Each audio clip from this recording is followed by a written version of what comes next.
నమస్తే మాస్టర్స్. ముందుగా బ్రహ్మర్షి పితామహ పత్రిజీ గారికి నా ఆత్మ ప్రణామాలు. కళల ద్వారా ఎంతో జ్ఞానాన్ని అందిస్తున్న అభిమన్యు వంశీకరణ మాస్టర్ గారికి నా ఆత్మ ప్రణామాలు. మహావతార్ బాబాజీ గారికి నా ఆత్మ ప్రణామాలు. కాలభైరవుడికి నా యొక్క ఆత్మ ప్రణామాలు. ఈ యొక్క కర్మ విపాక ధ్యానాన్ని ఈ భూమి మీదకి అందించిన యోగీశ్వరులకి, గురువులందరికీ కూడా నా యొక్క ఆత్మ ప్రణామాలు.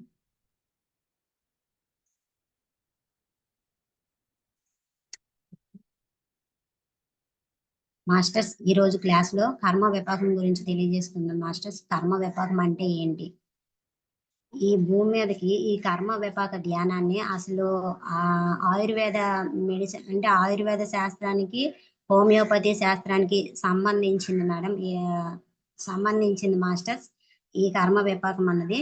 అయితే ఆ యొక్క అంటే వాళ్ళు అందించే ఆ మూలికలు ఆ మూలికలతో ఏదైతే వైద్యాన్ని నయం చేయాలనుకుంటారో అది ఇచ్చేటప్పుడు, ఆ మూలికలు ఇచ్చేటప్పుడు కర్మ అన్నమాట విపాకము అంటే విపాకం అంటే పలచబడడం అన్నమాట. ఆ కర్మ ఆ విధంగా పలచబడి వారి యొక్క అనారోగ్యము తగ్గుముఖంకి వస్తదన్నమాట. ఇది ఆయుర్వేదంలోన, హోమియోపతిలోన ఉన్నదన్నమాట అప్పటినుంచని. అయితే ఇంకా ఇంకా ముందుకు వెళ్తే కర్మ విపాకం అంటే ఏంటి?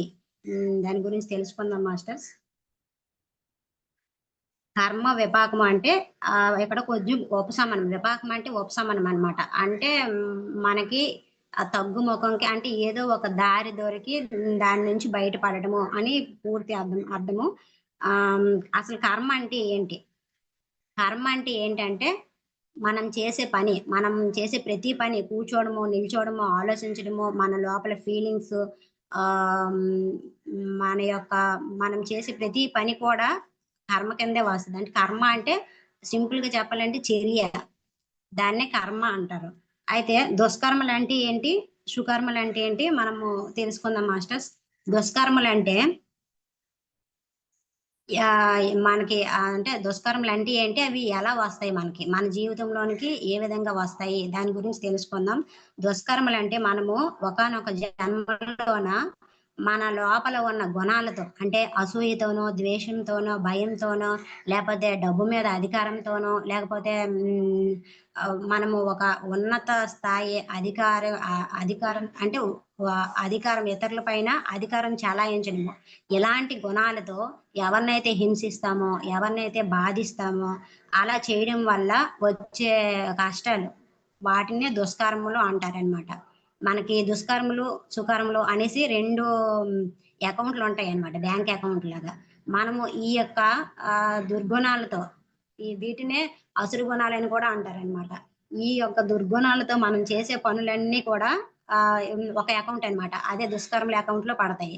అదే సుకర్మలంటే ఒకానొక జన్మలోన మనం ప్రేమతో ఉంటూ, క్షమాతత్వంలో ఉంటూ, అంగీకారంతో ఉంటూ, ధర్మ మార్గంలో ఉంటూ, అహింస మార్గంలో ఉంటూ మనం ఇతరులకి ప్రేమించడము, ఇతరులకి స్వేచ్ఛనివ్వడము, వాళ్ళకి ఆనందంగా ఉంచడానికి, వాళ్ళు సంతోషంగా ఉండడానికి మనము ఏదైతే చేస్తామో అవన్నీ కూడా, ఆ పనులన్నీ కూడా వాటికి సంబంధించిన కర్మలన్నీ ఒక అకౌంట్‌లో పడతాయి. అవే సుకర్మలనమాట. అయితే మనం ఇప్పుడు ఏదైతే అనుభవిస్తున్నామో బాధలు గాని, కష్టాలు కానీ ఇవన్నీ దుష్కర్మల యొక్క అకౌంట్ నుంచి మన దగ్గరకొస్తాయి.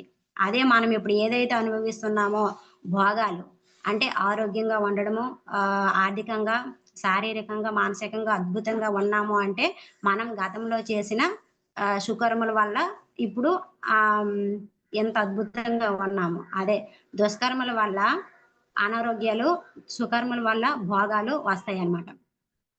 దుష్కర్మలంటే ఏంటి? సుకర్మలంటే ఏంటి తెలుసుకున్నాం కదా! అయితే మనము ఆత్మలోకంలో ఉన్నప్పుడే ఒక ప్రణాళికేసుకుంటామనమాట. ఎలా అంటే అంటే ఒక్కొక్క జన్మలో కొన్ని కొన్ని సుకర్మలు ఉంటాయి, దుష్కర్మలు ఉంటాయన్నమాట. ఆ అకౌంట్స్ నుంచి కొన్ని కొన్ని తీసుకొనొస్తామనమాట. ఆత్మలోకంలో ఉండేటప్పుడు ఒక ప్రణాళిక, ఒక డిజైనేసుకొని ఈ భూమి మీదకి వస్తాము. అయితే ఆ డిజైన్ ఏ విధంగా ఉంటదంటే ఆహ్, పలానా టైమప్పుడు అంటే నాకు 10థ్ ఏట వచ్చేటప్పుడు ఈ కర్మ రావాలి. 15 ఏట, 20 ఏట వచ్చినప్పుడు ఇలాంటి అద్భుతమైన జీవితాన్ని అనుభవించాలి. మళ్ళీ ఒక 30 ఏట, 40 ఏట ఈ విధంగా ఒక్కొక్క సంవత్సరంలో నాకొక 30 సంవత్సరాలొచ్చేటప్పటికి ఈ యొక్క దుష్కర్మ నేను అనుభవించడానికి సిద్ధంగా ఉన్నాను అంటూ మనం ఒక ప్రణాళికేసుకుంటాము. అయితే ఇది ఎలా అంటే మనము ఒక శిక్షను పొందడానికనమాట. అది కర్మ శిక్ష కాదు, శిక్షణ అంటారు కదా! మనం గతంలో చేసేదాన్ని అసూయతో చేసే పనులు, అసూయ ద్వేషాలతో చేసే పనుల్ని ఇక్కడ మనము ప్రేమతత్వంగా అంటే అంగీకార తత్వంతో ఉండటానికి మనం ఆ విధంగా ప్రణాళికేసుకొని వస్తాము. ఆ ప్రణాళికేసుకొని వచ్చేటప్పుడు ఇక్కడ మనం అనుభవిస్తున్నప్పుడు మనం ఆ ఎరుకుతో ఉండమనమాట. ఉండకపోవడం వల్లనే మనకి ఇవన్నీ ప్రతీదీ కూడా కష్టాలు అనేసి అనుభవిస్తూ ఉంటాము. ఈ విధంగా మనకి ఒక్కొక్క సమస్య వస్తది. మనం డిజైన్ చేసుకొనొచ్చాము. అందుకే అంటారు, మన వాస్తవానికి మనమే సృష్టికర్తలము అనేసి. ఈ విషయాన్ని ఎవరైతే తెలుసుకుంటారో వాళ్ళకి అర్థమవుతది. నేనే ఈ డిజైన్ యేసుకొనొచ్చాను కాబట్టి నేను అనుభవించాలి అనేసి అర్థమవుతది. అయితే ఈ మనుషులనమాట 3 రకాలుగా ఉంటారు మాస్టర్స్. అయేంటంటే ఫస్ట్‌ది ఒకటో రకం మనుషులు ఎలా ఉంటారంటే బాధలు అనుభవిస్తూ నా తలరాత దేవుడు ఎలా రాసాడో అనేసి దేవుడిని నిందిస్తూ నేను యొక్క ఇప్పుడు ఏదైతే బాధలు పడుతున్నానో వాటికి కారణము వాళ్ళు, వీళ్ళు అని నిందిస్తూ బాధపడుతూ ఉంటారు. అది ఒకటో రకం మనుషులు. ఇంక రెండో రకం మనుషులు ఎలా ఉంటారంటే నేనే ఇది తెచ్చుకున్నాను నా జీవితంలోనికి. ఈ బాధని నేనే తెచ్చుకున్నాను. ఇది నా డిజైనే అని తెలుసుకొని హ్యాపీగా, ఆనందంగా జీవిస్తూ వాటిని భరిస్తూ ఉంటారనమాట. ఇది రెండో రకం మనుషులు. వీళ్ళని జ్ఞానయోగులు అనొచ్చు. ఎందుకంటే వాళ్ళు తెలుసుకున్నారు. తెలుసుకొని హ్యాపీగా అంటే వాటిని భరిస్తూ హ్యాపీగా ఉన్నారనమాట. వీళ్ళు జ్ఞానయోగులు. కొంతమంది చాలా బాధలు భరిస్తారు. ధ్యానంలోకొచ్చిన తర్వాత వాళ్ళు తెలుసుకుంటారు. తెలుసుకొని ఏం చేస్తారంటే, ఇది నేనే తెచ్చుకున్నాను కదా! మరి నేనే అనుభవించాలి కదా! నేను అనుభవిస్తాను, హ్యాపీగా అనుభవిస్తాననేసి చక్కగా అనుభవిస్తారు. కాకపోతే ఏంటంటే, బాధనేది ఉంటది. అనుభవిస్తున్నప్పుడు బాధనేది ఉంటది. ఉన్నా సరే వాళ్ళు ఆ యొక్క ఎరుకుతో ఇది నేనే తెచ్చుకున్నాను, నా వాస్తవానికి నేనే కారణము అనే ఎరుకుతో వాటిని చక్కగా హ్యాపీగా అనుభవిస్తూ ఉంటారు. ఇది రెండో రకం మనుషులు. ఇంక మూడో రకం మనుషులు ఎలా ఉంటారంటే ఆహ్, హ్మ్, ఈ బాధలన్నింటిని అంటే నేనేదైతే కర్మలు తెచ్చుకున్నానో వాటినన్నింటిని కూడా క్లియర్ చేసుకొని నా జీవితాన్ని ఎంతో సుసంపన్నంగా, ఎంతో ఆరోగ్యంగా, ఆనందంగా జీవిస్తాను అనేసి మూడో రకం మనుషులుంటారనమాట. మన వంశీ సార్ కాన్సెప్ట్ ఏంటంటే ఈ రకానికి సంబంధించిన ఆహ్, మూడో రకం మనుషులకు సంబంధించిందనమాట. ఏంటంటే మనం ఏదైతే కర్మలు మూట తెచ్చుకున్నామో వాటిని జీరో చేసుకొని మనం తెచ్చుకున్న దుష్కర్మలన్నింటినీ క్లియర్ చేసుకొని, మన జీవితాన్ని హ్యాపీగా, సంతోషంగా జీవించాలి అన్నదే మన యొక్క ఈ కర్మ వ్యాపారానికి సంబంధించిన ప్రక్రియ అన్నమాట. మనము అంటే 120 సంవత్సరాలనమాట. కానీ మనం ఎన్ని సంవత్సరాలు జీవిస్తున్నామో ఈ యొక్క దుష్కర్మలు అనుభవిస్తూ, మనం గతంలో చేసిన దాన్ని అనుభవిస్తూ ఇంకా ఆహ్, హ్మ్ ఎలా అంటే ఆహ్, హ్మ్, ఇవే అంటే ఇదే నా జీవితము. నా బాధలు, కష్టాలు ఇవే నా జీవితము అన్నట్టుగా కుంగిపోతూ చాలా తక్కువ. ఇక 70, 80 సంవత్సరాలకి మన ఆయుష్షు తగ్గిపోయిందనమాట. ఈ విధంగా జీవిస్తున్నాము. కానీ ఇది కాదు. మనం ఏదైతే తెచ్చుకున్నామో వాటిని జీరో చేస్తూ, ఆ కర్మలన్నింటిని క్లియర్ చేసుకుంటూ మన జీవితాన్ని ఇంకా సుసంపన్నంగా జీవించాలనమాట. దీనికోసం ఏర్పాటు చేయబడిందే ఈ కర్మ విపాక ప్రక్రియ. అయితే ఫర్ ఎగ్జాంపుల్ ఒక ఖైదీకి ఉరిశిక్ష ఏసారు అనుకోండి. అయితే ఆ వ్యక్తి హత్య చేసినప్పుడు ఉరిశిక్ష వేయడం అన్నది అది సహజము. అయితే ఆ వ్యక్తి ఆ ఖైదీ పారిపోయినా తీసుకొచ్చి ఉరిశిక్ష ఏస్తారు. మళ్ళీ నేను జైల్‌లో హ్యాపీగా ఉన్నాను అనేసి అనుకోని జైల్‌లో ఉన్నా సరే వాడికి ఉరిశిక్ష తప్పదు. అయితే దాన్ని తప్పించుకునే మార్గం ఏంటి అంటే పరివర్తన. పరివర్తన ద్వారా ఆ వ్యక్తి ఆ ఉరిశిక్ష నుంచి తప్పించుకోవచ్చనమాట. ఏ విధంగా అంటే తనలో మార్పుతో అంటే అతను మంచిగా అంటే మంచి గుణాలను కలిగి పరివర్తనతో ఉండేటప్పుడు ఆ ప్రభుత్వం అంటే అక్కడ గమనించే సీసీ కెమెరాల ద్వారా గమనించే అధికారులు వారిలోని యొక్క పరివర్తనను గుర్తించి వారికి ఉరిశిక్ష నుంచి వారి యొక్క శిక్షను తగ్గించి ఇంక కొద్ది కాలము అంటే ఉరిశిక్ష కాకుండా మామూలుగా ఇన్ని రోజులు శిక్ష అనుభవించాలి అని దానికి తగ్గించి కొన్ని రోజులకనమాట అతన్ని విడిచిపెట్టడం జరుగుతది. అంటే ఈ విధంగా ఒక లా ఉంది. అదే ఏంటంటే యూనివర్సల్ లా. మన భారతదేశంలో ఈ చట్టం ఏ విధంగా ఉందో, అదే విధంగా మన విశ్వంలోన ఒక సిద్ధాంతం ఉంది. అదే కర్మ సిద్ధాంతము. యూనివర్సల్ లా అంటారనమాట. ఇది మన భారతదేశంలో చట్టాలు ఎలాగో అంటే ఒక్కొక్క దేశానికి ఒక్కొక్క రకంగా చట్టాలుంటాయి కదా! అదే విధంగా యూనివర్స్ మొత్తానికి ఒకటే ఒక లా ఉంది. అదే ద కర్మ అంటే ద లా ఆఫ్ కర్మ. అయితే ఈ సిద్ధాంతం ప్రకారం ఏంటంటే, జీవించు, జీవించనివ్వు అనే దానిపైన ఈ లా వర్క్ చేస్తూ ఉంటదనమాట. ఈ లా ఆఫ్ కర్మ జీవించు, జీవించనివ్వు అనే సిద్ధాంతం పైన వర్క్ చేస్తూ ఉంటది.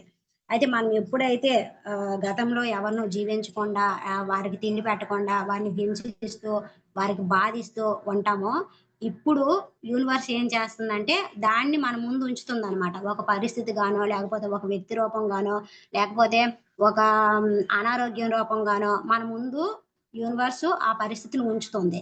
మనమేం చేయాలి? మనము దానిని విపాకం చేసుకోవాలనమాట. ఎలా అంటే పరివర్తన ద్వారా కర్మ విపాకం చేసుకోవాలి. మన భారతదేశంలో ఒక చట్టం ఉంది. అదేంటంటే నేరం చేసిన వాడు శిక్ష అనుభవించక తప్పదు అనేసి ఒక లా అంటే ఒక ఇది ఉంటదనమాట. ఆహ్, హ్మ్, నేరం చేసేవాడు శిక్ష అనుభవించక తప్పదు అనేసి ఒకటుంటది. ఇంక రెండోది ఏంటంటే శిక్ష కాలంలో ఆ వ్యక్తి పరివర్తన చెందితే రిలీజ్ చేయండి అనే రూల్ గూడా ఒకటుందనమాట. శిక్ష కాలంలో ఎవరైతే పరివర్తనతో ఉంటాడో వాడిని రిలీజ్ చేయొచ్చు అనేసి రూల్ ఉంది. అయితే మనం ఈ రెండో రూల్ బట్టి మన యొక్క కర్మలని అన్నింటిని కూడా దగ్ధం చేసుకొని మనం కూడా ఈ పరివర్తనతో బతకొచ్చు అని యూనివర్స్‌లో కూడా ఒక లా ఉందనమాట. ఎప్పుడైతే మనము పరివర్తనతో మన లోపల పరివర్తన తెచ్చుకొని మనం జీవిస్తామో, అప్పుడు కూడా మన యొక్క శిక్ష అంటే మన యొక్క శిక్ష నుంచి మనం తప్పించుకోవచ్చు. ఇది కర్మ అంటే ఏ విధంగా తప్పించుకోవాలి? మనం గతంలో తెలిసి కానీ, తెలియక కానీ చేసిన కర్మల నుంచి ఏ విధంగా తప్పించుకోవాలి అన్నది ఈ రూల్ అనమాట. పరివర్తన ద్వారా తప్పించుకోవచ్చు. అయితే కర్మ అంటే కర్మ ప్రక్షాళన అంటే ఏంటి? కర్మ విపాకం అంటే ఏంటి? ఆ కర్మ ప్రక్షాళన అంటే మనం ఎప్పుడైతే పరివర్తన చెందుతామో, మనం ఎప్పుడైతే మన కర్మల్ని దగ్ధం చేసుకోవడానికి సిద్ధంగా ఉంటామో, దానిని కర్మ ప్రక్షాళన అంటాము. కర్మ ప్రక్షాళన అన్నది మనకు మనం చేసుకున్నది. కర్మ విపాకం అన్నది మన లోపల పరివర్తనను చూసి యూనివర్స్ చేసేదే కర్మ విపాకము. ఇది కర్మ ప్రక్షాళనకి, కర్మ విపాకానికి తేడా అనమాట. అయితే కర్మ విపాకంలో 3 స్టెప్స్ ఉంటాయి మాస్టర్స్. అదేంటంటే పశ్చాత్తాపము, పరివర్తన, ప్రాయశ్చిత్తము. ఈ 3 ద్వారా కర్మ విపాకం మనము చేసుకోవచ్చు. అయితే పశ్చాత్తాపం అంటే ఏంటి? పశ్చాత్తాపం అంటే మనం గతంలో మనం ఏదైతే చేసామో మన యొక్క ప్రవర్తనకి, మన యొక్క సరికాని గుణాలతో చేసే ప్రవర్తనకి క్షమాపణ చెప్పుకోవడమే పశ్చాత్తాపము. అయితే మనము ఇప్పుడు ఏదైతే అనుభవిస్తున్నామో దాన్ని పూర్తిగా అంగీకరించాలి. హృదయపూర్వకంగా అంగీకరించాలి. ఎందుకు అంటే మనం గతంలో ఏదైతే బాధనిచ్చామో ఆ బాధనే కదా ఇప్పుడు అనుభవిస్తున్నాము. ఇంకా చెప్పాలంటే మనము 100% బాధని అందిస్తే మనమిప్పుడు మనకి అందించబడేది 20% మాత్రమే. అంటే మనం 100% బాధనిస్తే మనము 20% అనుభవిస్తున్నామంటే చూడండి మనము ఈ మాత్రం దానికే మనం ఎంతగా బాధపడుతుంటాం కదా! మరి మనము 100% అందించినప్పుడు అవతల వ్యక్తి ఏ విధంగా బాధపడాలి? ఎంత బాధపడి ఉంటాడు? ఈ విషయాన్ని ఎప్పుడైతే మనము గుర్తు చేసుకుంటామో, ఎప్పుడైతే మనకు అర్థమవుద్దో, ఈ జ్ఞానం ఎప్పుడైతే మనకొస్తదో, మనలో ఆటోమేటిక్‌గా పశ్చాత్తాపము వస్తదనమాట. అంతే కాకుండా మనం ఏం చేస్తాము కొంతమంది ఏం చేస్తారు, నేనిది చేసి ఉండను. నేను ఈ జన్మలో చక్కగే ఉన్నాను. నేను ఈ జన్మలో ఎవరికీ బాధ పెట్టలేదు అనేసి కొంతమంది వాళ్ళకి వాళ్ళు వెనకేసుకొని వస్తారనమాట. అయితే ఈ జన్మలో చక్కగుండొచ్చు. ఈ జన్మలో ధర్మ మార్గంలో ఉండొచ్చు. కానీ మరి మిగతా జన్మల సంగతి ఏంటి? ఎన్నో జన్మలు ఎత్తుతూ ఉంటాం కదా! మన మానవ జన్మలో ప్రతీదీ నేర్చుకోవడానికి వస్తాం కాబట్టి ఎన్నో జన్మలు ఎత్తుతూ ఉంటాము. మరి గత జన్మల్లో చేసిన దానికి ఎవరు అనుభవిస్తారు? కాబట్టి గతం జన్మలో మనం చేసేదానికి ఇప్పుడు మనకి వచ్చింది అనే జ్ఞానాన్ని మనము తెలుసుకున్నప్పుడు ఆటోమేటిక్‌గా మనలో క్షమాపణ వస్తదనమాట. పశ్చాత్తాపం వస్తది. అయితే ఇక్కడ ఇక్కడ ఏంటి అంటే చూడండి మనము ఎప్పుడైనా సరే మనల్ని మనము వెనకేసుకు రాకూడదు. ఒక వ్యక్తి ఉన్నాడు, తప్పు చేశాడు. అయితే కోర్ట్‌లోన తను నేను తప్పు చేశానండి అని ఒప్పుకునేటప్పుడు శిక్ష ఒక విధంగా ఉంటది. అంటే సెక్షన్ జడ్జి అనమాట తగ్గించే అవకాశం ఉంటదనమాట. లేదు నేను తప్పు చేయలేదు. అసలు ఇది నేను చేయలేదు అనేసి తను డబ్బులిచ్చో లేపోతే వేరే సాక్షిని పెట్టో ఏదో ఒకటి చేసాడనుకోండి కోర్ట్ అనమాట ఏదో ఒక విధంగా వాయిదాల రూపంలో కానీ, ఇంక ఏదో ఒక విధంగా తన తప్పుని తెలిస్తే, ఆ తర్వాత శిక్ష వేరేలాగేస్తదనమాట. అంటే తనంతట తాను ఒప్పుకుంటే శిక్ష ఒకలాగా ఉంటది. ఇంకా కోర్టే ఆ న్యాయ వ్యవస్థే తనని గుర్తించి వా తను చేసిన తప్పుని గుర్తించి సాక్ష్యాధారాలతో సహా గుర్తించినప్పుడు శిక్ష వేరేగా ఉంటది. అందుకే మనం ఏం చేయాలంటే, మన తప్పుని మనమే ఒప్పుకోవాలనమాట. నిజాయితీగా. ఎవరి దగ్గర? ఎవరి దగ్గర ఒప్పుకోనవసరం లేదు మాస్టర్స్. మన మన దగ్గర అంటే, మన లోపల మనము అంగీకరించాలి. నా మా యూనివర్స్ దగ్గర, పరమాత్మ దగ్గర మనం ఒప్పుకోవాలనమాట. నేనే ఇది చేశాను గతంలో అని ఎప్పుడైతే నిజాయితీగా ఒప్పుకుంటామో, అప్పుడు మనం పశ్చాత్తాపం చెందినట్టుగా. ఇంక సెకండ్ పాయింట్ ఏంటంటే క్షమ. ఈ పశ్చాత్తాపంలోన క్షమ అడగాలి, క్షమ ఇవ్వాలి. క్షమ అడగాలి అంటే ఎవరికి అడగాలి మాస్టర్స్? ఎవరికంటే మనము గతంలో ఇప్పుడు ఏదైతే ఇబ్బంది పడుతున్నామో, దేని వల్ల అయితే ఇబ్బంది పడుతున్నామో, నా దానికి మనం గతంలో ఎవరికో ఏదో చేసే ఉంటామో అనేసి వారి యొక్క ఆత్మలకి మనము ధ్యానంలో కూర్చొని క్షమాపణ చెప్పుకోవాలనమాట. ఆ మహాదేవుడు సాక్షిగా క్షమాపణ చెప్పుకున్నప్పుడు క్షమ అనమాట అక్కడ అడగాలి. నేను గతంలో ఇది చేశాను. నాకు తెలియక చేశాను. నన్ను క్షమించండి అనేసి మనము క్షమ అడగాలి. అయితే మళ్ళీ ఇక్కడ క్షమ ఇవ్వాలి. ఇక్కడ క్షమ ఎవరికివ్వాలంటే మనకి ఎవరైతే ఇబ్బంది పడుతున్నారో మన ఆరోగ్యపరంగా కానీ లేకపోతే ఆర్థిక పరంగా కానీ, లేపోతే ఒక వ్యక్తి పరంగా కానీ మనకి ఏ విధంగా అయితే మనం ఇబ్బంది పడుతున్నామో ఇక్కడ వాటిని క్షమించాలి. సరే నేను ఇది నా వల్ల అంటే నా వాస్తవానికి నేనే కారణం కదా! అనేసి ఇక్కడ క్షమించాలి. అంటే ఇక్కడ క్షమ అడగాలంటే మనకు ఒక్కొక్క విషయంలో చాలా ఇబ్బందవుతదనమాట. ఒక వ్యక్తి గాని, ఒక ఒక వ్యక్తి దగ్గరికెళ్లి క్షమ అడగాలంటే ఒక్కొక్కసారి అనమాట మనకి ఇబ్బందవుతది. అంటే ఆ పరిస్థితి ఉండకపోవచ్చు. క్షమ అడిగే పరిస్థితిలో మనం ఉండకపోవచ్చు. లేపోతే మనం క్షమించమని అడిగేటప్పుడు వెళ్ళేటప్పుడు ఆ వ్యక్తి క్షమించే పరిస్థితిలో ఉండకపోవచ్చు. అప్పుడు మనం ఏం చేయాలంటే చక్కగా ధ్యానంలో కూర్చొని మనకి ఎవరైతే ఇబ్బంది పెడుతున్నారో ఆ వ్యక్తిని ఒకసారి గుర్తు తెచ్చుకొని ఆ యొక్క ఆత్మకి మనము క్షమాపణ అడగాలి. ఈ విధంగా కూడా మనము క్షమాపణ అడిగేటప్పుడు ఎప్పుడైనా సరే మన ముందుకి ఆ వ్యక్తి వచ్చేటప్పుడు ఆటోమేటిక్‌గా మనము ఆ భావంతోటే చూడగలుగుతామనమాట.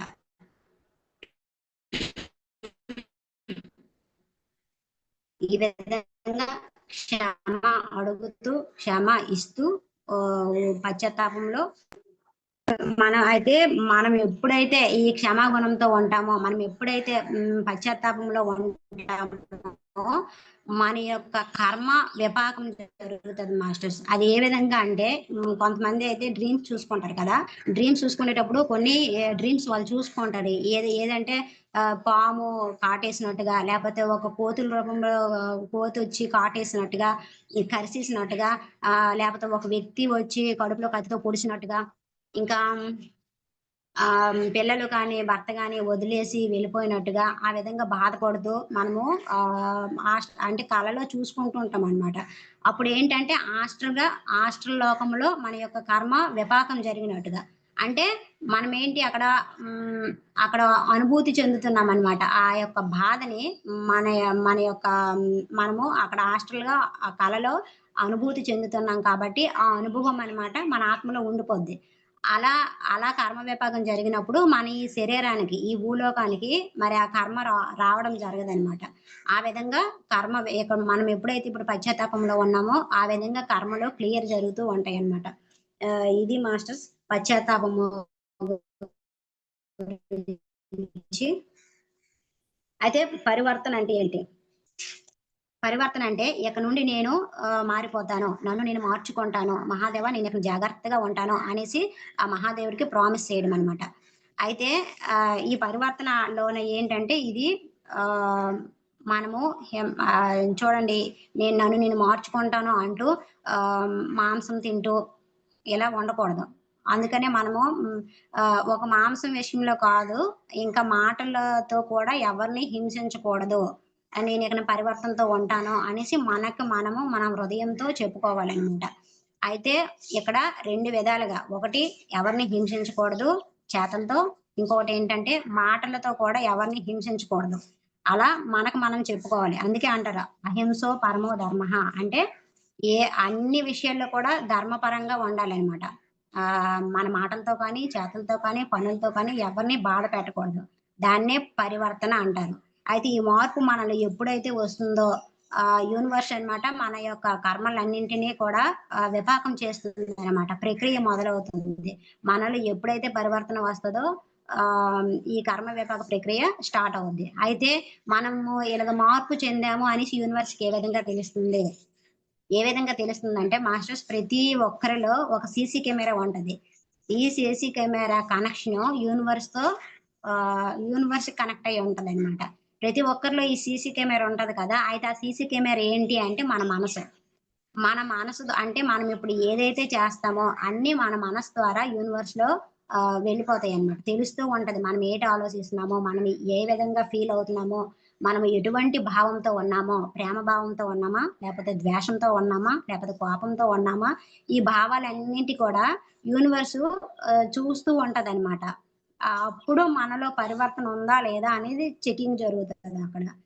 అయితే కొంతమంది యోగులుంటారు. వాళ్ళనమాట మనసుకు అతీతంగా ఎళ్లి వాళ్ళు ఏవైనా చేయాలంటే చేస్తారు కాబట్టి, ఏ పనులు ఈ భూమి మీద ఎవరికి సేవ చేయాలన్నా, లేపోతే ఏదైనా టెస్ట్ పెట్టాలని ఇవన్నీ కూడా వాళ్ళు మనసును దాటెళ్లి చేస్తారు. కాబట్టి ఆ యోగులకి ఎటువంటి కర్మలు అంటవు.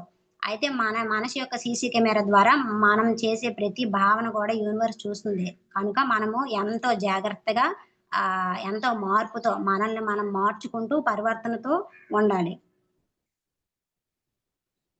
అయితే మనం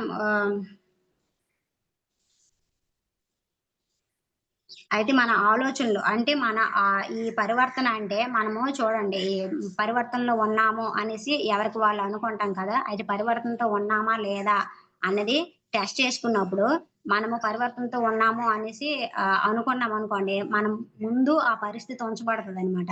ఆ పరిస్థితి ఉంచబడినప్పుడు మనము అక్కడ గ్రహించాలి. ఇది మనసా, వాచా, కర్మణ మనము దాన్ని అంగీకరించాలనమాట. ఏ విధంగా అనేసంటే ఒక మనస అంటే మనసులో మనకి ఇబ్బంది పెట్టిన పరిస్థితిని గాని, వ్యక్తిని గాని మనస్ఫూర్తిగా అంగీకరించాలి. ఇది నేనే తెచ్చుకున్నాను కదా! అనేసి మనసులో అన్నమాట వాటిని అనుమతించాలి, అంగీకరించాలి. 2 వాచ మన నోటితో ఎవరైనా సరే మన దగ్గరకొచ్చి "నువ్వేంటి ఇంత బాధపడుతున్నావు? దీనికి కారణం ఏంటి?" అన్నప్పుడు నేను తెచ్చుకున్నాను, నేనే అనుభవిస్తున్నాను అనే అంటే మన నోటి ద్వారా కూడా చెప్పగలగాలి. ఇంకా కర్మన అంటే మన చేతల్లోను కూడా చూపించాలనమాట. మన చేతల్లో ఏ విధంగా చూపించాలి? అంటే వాళ్ళ పట్ల ఎవరైతే మనకి ఇబ్బంది పెడుతున్నారో వాళ్ళ పట్ల కూడా కరుణతో ఉండాలి.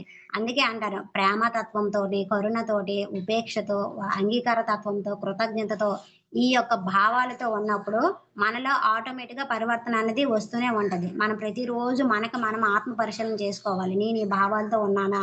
నేను ఉదయం నుంచి ఇప్పటి వరకు ఎవరినైనా బాధ పెట్టానా? ఎవరినైనా హింసించానా? అని ప్రతిరోజు మనకు మనం చెకింగ్ చేసుకున్నప్పుడు ఆటోమేటిక్‌గా మన యొక్క గుణాలు మారుతాయి. మనలో పరివర్తన కూడా వస్తుంది. మన యొక్క కర్మలు ఏవైతే ఉన్నాయో అవన్నీ కూడా దగ్ధం చేయడం జరుగుతదనమాట.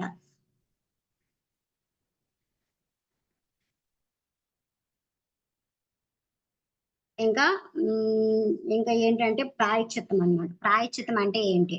అయితే నేను విశ్వానికి సేవ చేసుకుంటాను అని ఎప్పుడైతే మనం చెప్పుకుంటామో దాన్నే ప్రాయశ్చిత్తం అంటారు. ప్రాయశ్చిత్తం అంటే సేవ చేసుకోవడము. మనము ఎప్పుడైతే నేను ప్రాయశ్చిత్తం చేసుకుంటానో, నేను విశ్వానికి సేవ చేసుకుంటాను అన్నప్పుడు మనకి అవకాశం ఇస్తుంది యూనివర్స్. ఏంటి అంటే ఏదో ఒక వ్యక్తి రూపంలో కానీ, ఒక పరిస్థితి రూపంలో కానీ మన ముందు ఉంచుతుంది.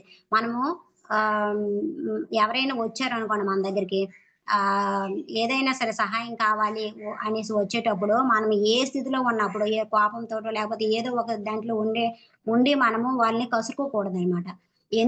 ఎందుకంటే మనం అవకాశం అడిగినప్పుడు మనము చాలా ఎరుకుతో ఉండాలి. అలా ఎరుకుతో ఉన్నప్పుడు మాత్రమే మనం గమనించగలుగుతాము. ఓకే. నాకు యూనివర్స్ అవకాశం ఇచ్చింది. నాకు చేతనైన సహాయం చేస్తాను అనేసి ఆ వ్యక్తికి మనకు చేతనైన సహాయం చేయాలి. లేదు చేయలేని పరిస్థితిలో ఉండేటప్పుడు కనీసము ఈ యొక్క కర్మ విపాక ప్రక్రియనైనా తనకి చెప్పి తనకి ఇంకా ఈ విధంగా ఉన్నప్పుడు నీకు నీ యొక్క పరిస్థితి అద్భుతంగా మారుతుంది అనేసి ధ్యానం గురించి, కర్మ విపాకం గురించి కూడా మనము చెప్పి వాళ్ళకి ధైర్యంగా ఉండమని కూడా చెప్పొచ్చు. ఈ విధంగా ప్రాయశ్చిత్తం చేసుకోవాలి. అయితే మనం ఎన్నో జన్మలుగా ఈ భూమి మీదకి వస్తున్నాము. ఆహ్, జ వస్తున్నాము, వెళ్తున్నాము, వస్తున్నాము, వెళ్తున్నాము. ఈ పంచభూతాలన్నింటిని కూడా మనము వినియోగించుకుంటున్నాము. ఎంతో సహాయం చేస్తున్నాయి. భూమి, ఆకాశము, గాలి, నీరు, అగ్ని వీటి ద్వారా మనం ఎంతో అందుకుంటున్నాము. ఫలితాన్నే అందుకుంటున్నాము. మనం ప్రతి క్షణము గాలి లేకపోయినా ఉండలేము. నీరు లేకపోయినా ఉండలేము. ఆకాశం ఈ పంచభూతాలు ప్రతీదీ కూడా మనతో ఉంటాయన్నమాట. ఈ ప్రకృతి మనకి ఎంతో సహాయం చేస్తుంది. కానీ మనము ఏం చేయాలి యూనివర్స్‌కి అనేసి మనము ఆ యొక్క ఎరుకులో ఉంటూ మన ముందుకి ఏదొస్తే సేవ చేయడానికి సిద్ధంగా ఉండాలి. అప్పుడు మాత్రమే కా మన యొక్క ప్రాయశ్చిత్తం అనేది జరుగుతూ ఉంటది. ఫర్ ఎగ్జాంపుల్ ఇక్కడ ఒక ఆమెను తీసుకుందాము. అప్పుడు ఇంకా బాగా అర్థమవుద్దనమాట. ఏంటంటే ఒక ఆవిడకనమాట క్యాన్సర్. క్యాన్సర్ అయితే తను తనకి ఒక అంటే తనకి ఆర్థిక పరంగా చాలా బావుందనమాట. డబ్బున్న వ్యక్తేనే. అయితే క్యాన్సర్. అయితే తను చూపించుకుంది. తాను ఇంత డబ్బున్న వ్యక్తి అప్పుడు రోజుల్లో క్యాన్సర్ గురించి తెలుసుకొని తన శరీరంలో క్యాన్సర్ ఉంది అని టెస్టుల ద్వారా తెలుసుకోవడానికి 3 నెలలు పట్టింది మాస్టర్స్. అయితే ఈ 3 నెలల్లో తన క్యాన్సర్ అనేది పెరుగుతూ వస్తుందనమాట. అయితే తను టెస్ట్ చేపించుకుంది. 3 నెలలు పట్టింది. తనకి క్యాన్సర్ ఉందని చెప్పారు. ఇంకా దానికి అప్పుడు మందులు గూడా లేవనమాట. అయితే తనేమనుకుందంటే సరే నాకు క్యాన్సర్ ఉంది. నా జీవితము ఎప్పటి వరకైతే నేను జీవించుంటానో అప్పటి వరకు నేను హ్యాపీగా ఉంటాను. అంటే ఆవిడది ధ్యానంలో ఉందనమాట. అంటే ఈ ధ్యాన మార్గంలోకి వచ్చిపోయింది. నేను ఏం చేయాలంటే ఈ యొక్క క్యాన్సర్‌తో ఎవరైతే లేని స్థితిలో అంటే అసలు వాళ్ళు క్యాన్సర్ ఉందని తెలుసుకోలేని పరిస్థితిలో కూడా కొంతమంది ఉంటారనమాట. అంటే ఈవిడ తెలుసుకోవడానికి 3 నెలలు పట్టింది. ఎంత డబ్బున్నా సరే అప్పుడు అటువంటి పరికరాలేవి అందుబాటులో లేవు. టెస్టుల గురించి తెలిసే పరికరాలు లేవు. మందులు కూడా అందుబాటులో లేవు. ఈవిడేం చేసిందంటే, నేను సమాజానికి సేవ చేస్తాను. ఈ యొక్క క్యాన్సర్‌తో ఎవరైతే బాధపడతారో వాళ్ళకి వేగము చికిత్స అందించడానికి, వేగం టెస్టులు జరగటానికి, ఇంకా వాటి నుంచి బయటపడడానికి నేనేదో ఒకటి చెయ్యాలి అని ఒక సంకల్పం పెట్టుకుందనమాట. అలా సంకల్పం పెట్టుకొని ఏం చేసిందంటే తన యొక్క డబ్బు తన దగ్గర ఏదైతే డబ్బుందో వాటితో ఆ పరికరాలన్నీ దగ్గరున్న హాస్పిటల్‌లో అన్నింటిని ఆ పరికరాలు పెట్టించి ఇంకా లేని వారికి వేగంగా ఈ చికిత్స అందేలా తననమాట ట్రై చేసిందనమాట. ఇలా కృషి చేసినప్పుడు తనకి 6 నెలలు పట్టిందండి మాస్టర్స్. తన చుట్టూ హాస్పిటల్స్‌లో ఈ పరికరాలు పెట్టించడము, ఇంకా మందులు ఎక్కడ దొరుకుతాయో దూరం నుంచి విదేశాల నుంచి తెప్పించడము, అక్కడ అమర్చడము ఈ విధంగా ఒక 10 ఇలాగ హాస్పిటల్‌లో పెట్టించిందనమాట. ఇలా పెట్టించేటప్పటికి ఈ యొక్క పనిలో పడి తనకి క్యాన్సర్ ఉందనే విషయం మర్చిపోయింది. అయితే ఈ మొత్తము తను ఏదైతే చేయాలనుకుందో తను మొత్తం చేసిన తర్వాత ఒకరోజనమాట తనకి ఫోనొచ్చిందనమాట. తన అంటే తన స్టార్టింగ్‌లో ఎవరి దగ్గరైతే చికిత్స చేపించుకుందో వాళ్ళు ఫోను చేశారనమాట. చేసి ఇంకా ఆహ్ అది క్యాన్సర్‌కి సంబంధించిన మందులు అందుబాటులోకొచ్చాయి. మీరు ఇక్కడ ఒకసారి టెస్ట్ చేపించుకొని మందులు తీసుకెళ్ళండి అనేసి వచ్చింది. అప్పుడు తనకు గుర్తొచ్చిందనమాట. నాకు క్యాన్సర్ ఉంది కదా! అనేసి. అంటే అప్పటి వరకు మర్చిపోయింది. మర్చిపోయి ఈ యొక్క మార్గంలో ఉండిపోయిందనమాట. అందరికీ అందుబాటులో ఉంచాలి ఇటువనేసి. ఈ యొక్క ఈ క్యాన్సర్‌కి సంబంధించింది అందరికీ అందుబాటులో ఉంచాలి అనే దాంట్లో ఉంది కానీ, నాకు క్యాన్సర్ ఉందనే విషయాన్ని తను మర్చిపోయింది. అప్పుడు హాస్పిటల్‌కెళ్ళి తనకు గుర్తొచ్చి చెక్ చేసుకుంటే, అప్పుడు తనకి క్యాన్సర్ అనే అనేది అసలు లేదనమాట. ఆ క్యాన్సర్ కణాలన్నీ క్లియర్ అయిపోయావనమాట. మంచి కణాలుగా మారిపోయావనమాట. ఆ విధంగా అనమాట తను తనకొచ్చే కర్మను కూడా సేవ ద్వారా ఏ విధంగా చేసుకుంది, అంటే ఏ విధంగా తన కర్మను క్లియర్ చేసుకుంది అనడానికి ఎగ్జాంపుల్ మాస్టర్స్. ఆ విధంగా మనం ప్రాయశ్చిత్తం చేసుకోవాలనమాట. మన ముందుకి ఏదొస్తే అదే సేవ చేస్తూ మనం ముందుకు వెళ్ళాలి. ఇది మాస్టర్స్ పశ్చాత్తాపం, పరివర్తన, ప్రాయశ్చిత్తం.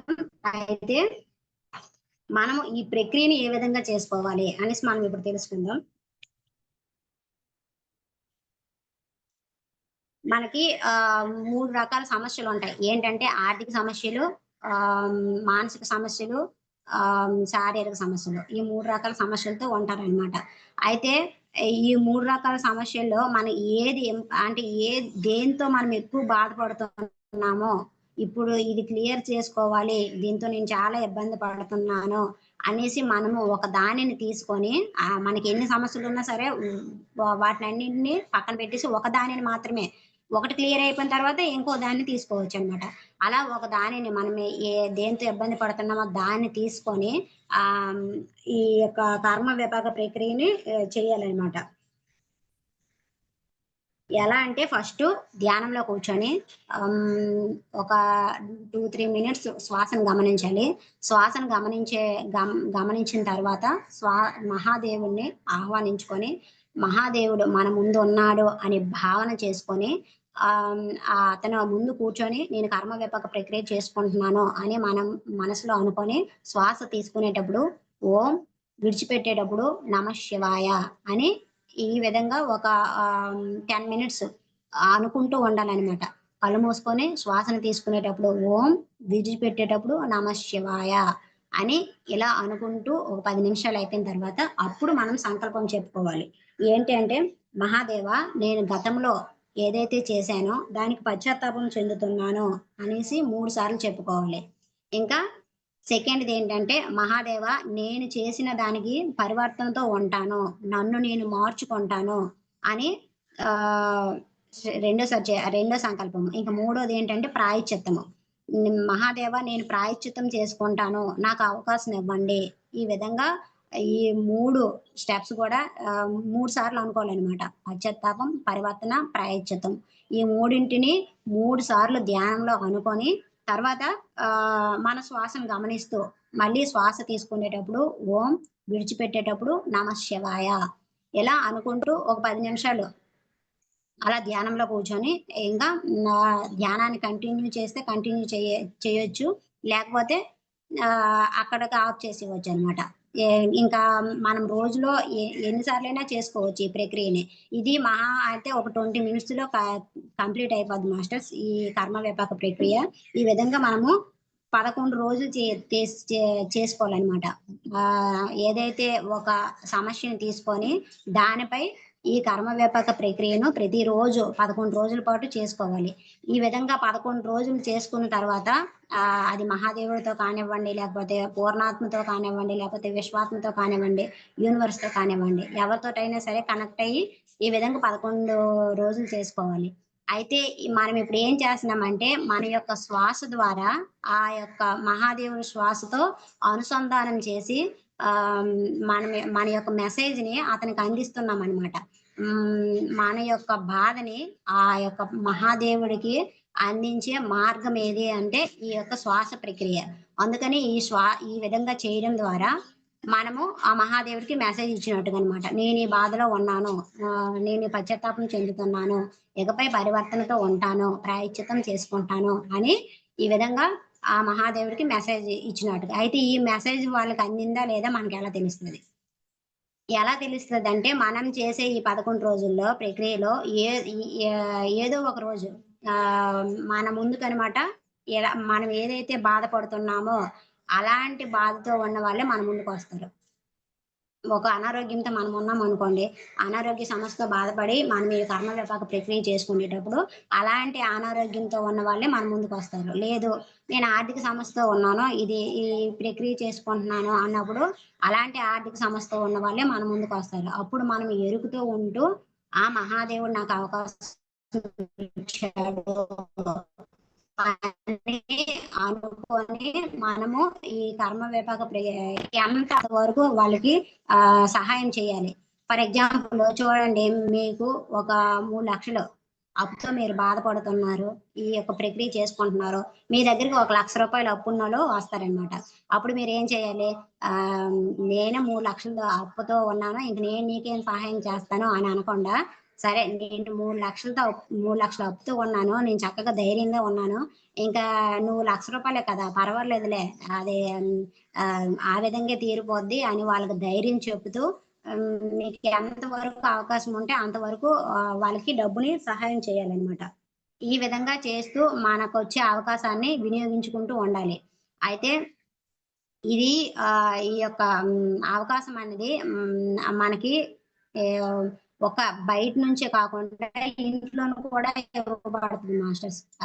మన యొక్క ప్రాయశ్చిత్తం చేసుకునే అవకాశము ఇంట్లోను కూడా ఇంట్లో వాళ్ళు కూడా ఎవరైనా ఇబ్బంది పడుతున్నారనుకోండి, అప్పుడు కూడా మనము వాళ్ళ మా మనమనమాట ఎదుగుతూ ఉంటూ ఓకే. ఇది నేనే తెచ్చుకున్నాను కదా! అనేసి అప్పుడని మనకు మనం చెప్పుకుంటూ, మనము భౌతికంగా కూడా ఈ టెస్ట్ అనమాట జరుగుతదనమాట. ఫర్ ఎగ్జాంపుల్ ఆహ్, నేనే చెప్తాను. నేననమాట ఒక వ్యక్తితో చాలా అంటే చాలా ఇబ్బంది పడుతున్నాను. ఇక్కడ నేనేం చేశానంటే సరే నేను ఆహ్ క్షమిస్తున్నాననమాట. ఆ పరిస్థితి నాకు ఎదురైనప్పుడల్లా నేను ఓకే. ఇది నేనే చేశాను కదా! అనేసి ఆహ్, సహనంగా ఉండాలి కదా! నేను ధ్యానం చేస్తున్నాను. నేను సహనంగా ఉండాలి కదా! అనేసి ఇక్కడ సైలెంట్‌గా ఉంటున్నాను. అయితే మాస్టర్స్ అనమాట నాకు టెస్ట్ పెట్టారనమాట కలలో. టెస్ట్ పెట్టేటప్పుడు ఏమైందంటే అదే పరిస్థితి, అదే వ్యక్తిని నా ముందు ఉంచినప్పుడు నేను కర్రతో కొడుతున్నాననమాట. మరి అప్పుడు టెస్ట్ ఫెయిల్ అయినట్టుగే కదా! అందుకే అంతరంగకంగా అంటే ఆత్మ ఆత్మలో అంటే అంతరంగికంగా టెస్ట్ జరుగుతది. భౌతికంగా కూడా టెస్ట్ జరుగుతదనమాట. 2 విధాలుగా టెస్టులు జరుగుతూనే ఉంటాయి. మనమే కదా కోరుకున్నాం భగవంతుడికి నాకు ఒక అవకాశం ఇవ్వండి అనేసి. అంటే ఈ విధంగా అవకాశాలనమాట ఇస్తున్నప్పుడు మనలో మార్పొచ్చిందా? రాలేదా? అని యూనివర్స్ అనమాట చెక్ చేస్తూ ఉంటుంది. కనుక మనము ప్రతి క్షణం ఎరుగుతూ ఉంటూ మనల్ని మనము మార్చుకుంటూ ఉండాలి. మనము ఏదొచ్చినా సరే బయటికెళ్ళి వాళ్ళ దగ్గరికెళ్ళి, వీళ్ళ దగ్గరికెళ్ళి, హాస్పిటల్‌కెళ్ళి ఎలా ఎక్కువ తర్జుమా, మర్జుమా పడే బదులు మనం ఉన్న దగ్గరే మనం కూర్చొని, మనం ధ్యానం చేసుకొని ఈ యొక్క కర్మ విపాక ప్రక్రియ ద్వారా మనం చేసుకుంటూ ఉంటే మనకి ఏదో ఒక మార్గము ఎవరి ద్వారా అయినా సరే మనకు మార్గం అనమాట అందివ్వబడతదనమాట. దాని ద్వారా మనం దాని నుంచి బయటపడొచ్చు. ఇది మాస్టర్స్ కర్మ విపాక ప్రక్రియ. అయితే ఇక్కడ మనము ఆహ్, భీష్ముడి గురించి తెలుసుకుందామనమాట. అష్టావసువుల్లో భీష్ముడు ఒకడు. అయితే అష్టవసువులకి శాపం ఇవ్వబడతదనమాట. భూమి మీద జన్మ తీసుకోవాలి అనేసి శాపం ఇవ్వబడతది. అయితే ఆ విధంగా శాపం ఇవ్వబడినప్పుడు వాళ్ళనమాట ఈ భూమి మీద జన్మ అంటే చాలా కష్టము. అసలు ఈ మాయలో ఇరుక్కుంటాము అనేసి వాళ్ళేం చేస్తారంటే ధ్యానంలో కూర్చొని పశ్చాత్తాపం చెందుతారనమాట. పశ్చాత్తాపం చెందేటప్పుడు అప్పుడు మహాదేవుడనమాట సరే గంగామాత భూమి మీదకెళ్తుంది. మీరు ఆమెని ఒకసారి వెళ్లి కలవండి. మీకు ఏదేం మార్గం దొరుకుతది అనేసి అతను చెప్తారనమాట. అప్పుడు ఈ అష్టవసువులందరూ గంగామాత దగ్గరికెళ్తారు. మేము భూమి మీద జన్మ తీసుకుంటాము. మాకు మీరే మోక్షాన్ని అందించండి అనేసి. అలా అన్నప్పుడు గంగామాత భూమి మీదకొచ్చినప్పుడు ఆహ్, ఇతను అతని పేరు మర్చిపోయాను. శంతనుడు గంగామాతని చూస్తాడనమాట. చూసి అతననమాట ఈమెని నేను వివాహం చేసుకోవాలి అనేసి మనసులో గట్టిగా అనుకుంటాడనమాట. నేను ఈ వివాహం చేసుకోవాలంటే ఈమెనే చేసుకోవాలనేసి. అప్పుడెళ్లి గంగామాతకు అడుగుతారు. నేను నిన్ను వివాహం చేసుకోవాలనుకుంటున్నాను అనేసి. అప్పుడు గంగామాత చెప్తది సరే వివాహం చేసుకోవాలంటే చేసుకోండి. కాకపోతే ఏంటంటే ఒక రూల్ ఉంది. నేనేం చేసినా సరే మీరు అడ్డుపడకూడదు. నేను ఏ పని చేసినా మీరు అడ్డుపడకూడదు అనేసి చెప్తదనమాట. అప్పుడు ఆహ్, సా అతననమాట సరే అనేసి ఒప్పుకుంటాడనమాట. ఒప్పుకున్న తర్వాత ఆహ్, వివాహం అయిపోద్ది. అయిపోయిన తర్వాత గంగామాత తనకి కుమారులు పుడతారు. ఈ అష్టవసువులకు మాటిచ్చింది కదా! ఈ అష్టవసువులు ఒక్కొక్కరుగా పుట్టేటప్పుడు గంగామాత ఒక్కొక్కరిని తీసుకెళ్ళి గంగలో ముంచేస్తదనమాట. అంటే తన దృష్టిలో మోక్షమిస్తది. కానీ ఇతని దృష్టిలో మాత్రము తను నా బిడ్డలందరిని చంపేస్తుందనేసి ఆ శంతనుడు చాలా బాధపడతాడనమాట. అప్పుడు ఏడుగురిని ఆ విధంగా ఆ గంగలో ముంచేసి చంపేస్తది. అంటే మోక్షాన్నిస్తది. అయితే ఈ ఎనిమిదో వ్యక్తి పుట్టి తీసుకెళ్ళేటప్పుడనమాట శంతనుడు అడ్డుపడతాడనమాట. అడ్డుపడినప్పుడు ఆమె ఏం చేస్తదంటే, సరే నువ్వు అడ్డుపడ్డావు కాబట్టి ఇతనికి ఈ భూమి మీద ఇంక కర్మ అనుభవించాల్సి ఉంది అనేసి తన్ను తీసుకెళ్ళి సరే ఇతనికి కొంచెం ఏజొచ్చిన వరకు అన్నీ నేర్పించి, విద్యలన్నీ నేర్పించి అప్పుడు నీకిస్తానని తీసుకెళ్ళిపోద్ది. అప్పుడు మనకి ఆ విధంగా భూమి మీదకి వచ్చిన వాళ్ళే భీష్మ పితామహుడు. అయితే భీష్మ పితామహుడు ఇంకా భూమి మీద ఉండి అన్నీ అంటే ఎన్నో ఇబ్బందులు పాలవుతాడనమాట. ఇబ్బందులు పాలైపోయిన తర్వాత లాస్ట్‌లోన ఆహ్, ఏం 1000 బాణాలు అతనికి తగిలి 1000 బాణాలపై ఉండేటప్పుడు అప్పుడు కృష్ణుడికి అనమాట అడుగుతాడనమాట. "రా కృష్ణ చూడు ఈ నువ్వేం చేసావో నీ నిర్వాహకం చూడు" అని అడుగుతాడు. అప్పుడనమాట కృష్ణ భగవానుడు చెప్తాడనమాట. "ఇది నా నిర్వాహమా? ఇది నువ్వు చేసిందే కదా!" అనేసి అంటాడు. నేనా? నేనేం చేశానని అడుగుతాడు. అంటే తనని తాను ఇంకా ఇంకా నేనేం చేయలేదు అనే దృష్టిలోనే అతనుంటాడనమాట.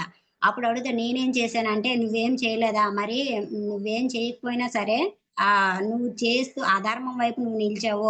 అధర్మం జరుగుతున్నప్పుడు నువ్వు అడగాలి కదా! అధర్మం జరుగుతున్నప్పుడు నువ్వు అడగకుండా నువ్వు నిల్చున్నావు. మరి నువ్వు చేసినట్టుగే కదా!" భీముడిని చిన్నప్పుడే విషం పెట్టి చంపాలనుకున్నప్పుడు మరి అక్కడ నువ్వున్నావు కదా! నువ్వు చెప్పావా? ఇంకా ద్రౌపది మాతను వస్త్రాపహరణ చేసినప్పుడు అప్పుడు నువ్వున్నావు కదా! అప్పుడైనా సరే చెప్పావా? ఇలాగ లక్క ఇల్లు తగలబెట్టేటప్పుడు కూడా నువ్వు అడ్డుపడలేదు. ప్రతిసారి కూడా నువ్వు అధర్మం దుక్కే నిల్చున్నావు. మరి ఇవన్నీ కూడా ఇగో ఈ 1000 బాణాల రూపంలో నీ ముందుకొచ్చాయి అనేసి అప్పుడు కృష్ణుడు చెప్తాడనమాట. అప్పుడు ఏం జరుగుతుందంటే తనలో తాను అప్పుడు రియలైజ్ అవుతాడు. ఆహ్, అవును. అవును కదా! ఇదంతా నా వల్లే జరిగింది. ఇదంతా నే నేను ఈ విధంగా ప్రవర్తించడం వల్ల జరిగింది. అప్పుడే అడ్డుపడి ఉంటే ఇంకోలా ఉండేది. ఈ యొక్క మహాభారతం అన్నది అన్నట్టుగా తనలో తాను రియలైజ్ అవుతాడు. ఆ యొక్క మార్పునే యూనివర్స్ గుర్తిస్తది మాస్టర్స్. తనలో అప్పుడు తనలో తను రియలైజ్ అయినప్పుడు పుట్టిందే ఈ యొక్క విష్ణు సహస్రనామం. అప్పుడు శ్రీకృష్ణుడు అంటారు. ఇప్పుడు తన అనుభవాన్ని మీరు తీసుకోండి అనేసి పాండవులకు పంపిస్తారనమాట. అంటే రియలైజ్ అయిన తర్వాత అతని దగ్గరికి పంపించినప్పుడు చెప్తాడనమాట. ఈ విధంగా ఉండకూడదు, ఈ విధంగా ఉండకూడదనేసి తన అనుభవం అన్నింటిని పాండవులకి చెప్తూ ఉంటాడనమాట. అది మాస్టర్స్. ఆ విధంగా మనలో మార్పు ఎప్పుడైతే వస్తదో అప్పుడు మనం భీష్ముడికి ఏ విధంగా మోక్షాన్ని ఇచ్చాడో శ్రీకృష్ణుడు, అదే విధంగా మనం కూడా ఈ కర్మలన్నింటిని కూడా దగ్ధం చేసుకోవచ్చు. అయితే తను భూమి మీద జన్మించడానికి కూడా ఒక ఈ యొక్క కారణం ఒకటుంటది. అసలైన కారణం ఆత్మలోకాల్లో ఉంటే, కార్యము ఈ భూమి మీద జరుగుతది. మన జీవితంలో కూడా. కారణం అనేది పైలోకాల్లో ఉంటది. కార్యం అన్నది ఈ భూమి మీద మన ముందు ఉంటదనమాట పరిస్థితుల రూపంలోను. కనుక మనం ప్రతి దాన్ని అంగీకరిస్తూ, ప్రేమతత్వంతో, క్షమాతత్వంతో, కృతజ్ఞతతో, ఉపేక్షతో సేవా మార్గంలో ఉంటూ మన యొక్క కర్మలన్నింటినీ దగ్ధం చేసుకొని, మనం జ్ఞానయోగులుగా మనం అందరం కూడా మారుదాం మాస్టర్స్. నాకు ఈ అవకాశం ఇచ్చిన మానస మేడం గారికి నా కృతజ్ఞతలు. ఇక్కడ వింటున్న మాస్టర్స్ అందరికి కూడా నా యొక్క హృదయపూర్వక ధన్యవాదాలు masters. Thank you. Thank you. Thank you.